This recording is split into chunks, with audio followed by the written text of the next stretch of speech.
Hai semua, nama saya Cikgu Shirley. Dalam kelas hari ini, Cikgu akan membincangkan kertas percubaan SPM 2025 bagi BM Kertas 2 Melaka. Okey, jadi mari kita lihat soalan 1 iaitu morfologi.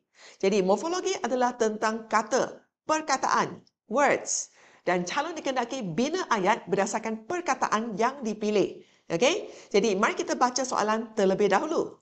Baca petikan di bawah dengan teliti dan senaraikan 4 kata bantu. Jadi, apakah itu kata bantu? Jadi, kata bantu ni adalah perkataan yang hadir sebelum kata kerja atau kata adjektif. Okey, contohnya akan, pernah, telah, sedang, belum dan sebagainya. Okey, jadi mari kita baca petikan yang diberikan terlebih dahulu. Sambil kita baca, kita cuba cari 4 kata bantu yang terdapat dalam petikan. Okey, aktiviti pengeluaran plastik global yang terus meningkat dan pengurusan sisa yang tidak betul telah menyebabkan. Jadi telah ni ialah kata bantu. Okey, nanti kita perlu bina ayat. Okay, termasuklah mikroplastik menjadi perkara biasa dalam alam sekitar. Mikroplastik boleh, jadi boleh ni ialah kata bantu juga Okay, boleh dihasilkan secara sengaja bagi produk tertentu atau terhasil daripada pemecahan barangan plastik yang lebih besar.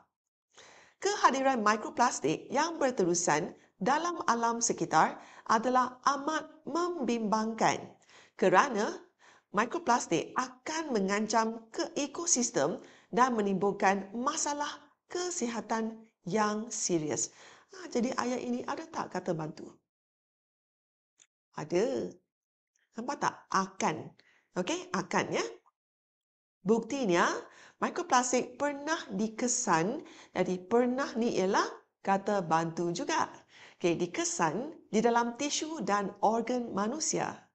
Pendedahan berterusan terhadap bahan kimia ini sudah terbukti membahayakan kesihatan manusia dalam jangka masa yang panjang.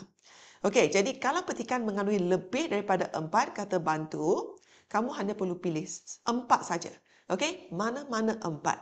Dan calon dikehendaki bina ayat sendiri. Okey, jangan salin terus daripada petikan ya.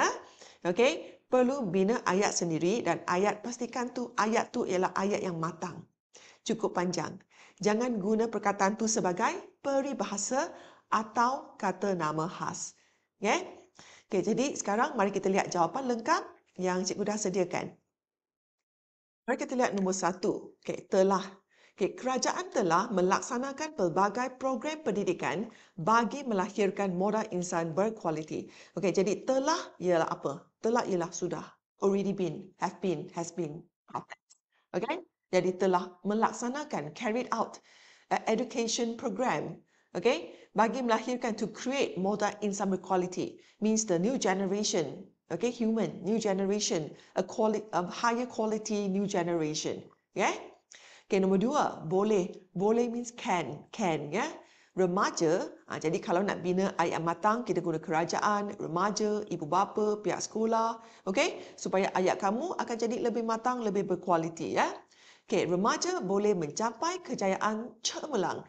Okay, kejayaan cemerlang excellent, can achieve excellent results jika mereka berusaha gigih dan berdisiplin. If they work hard and discipline. Okay? Nombor 3, akan. Akan is will. Future tense will. Okay, jadi kita guna generasi muda akan menjadi tonggak kepimpinan negara pada masa hadapan. So the new generation, the young generation, they're going to be the future leaders of our country. Okay? Okay, nombor 4, pernah. Pernah is that I have been, or I participated, or I joined before. Okay, pernah, I've been. Okay? Saya pernah mewakili sekolah. I've represented the school dalam pertandingan pidato. So in a debate competition. Peringkat daerah, district level, dan memperoleh kemenangan. Okay, and won. Okay, means win lah, memperoleh kemenangan. Ya, yeah? Okay, jadi lepas kamu dah bina semua ayat ni, kamu semak semula, pastikan tak ada kesalahan ejaan, tanda baca dan struktur ayat tu betul. Pastikan ayat yang dibina tu bukan ayat tergantung ya. Ayat dibina tu mesti ada subjek dan predikat.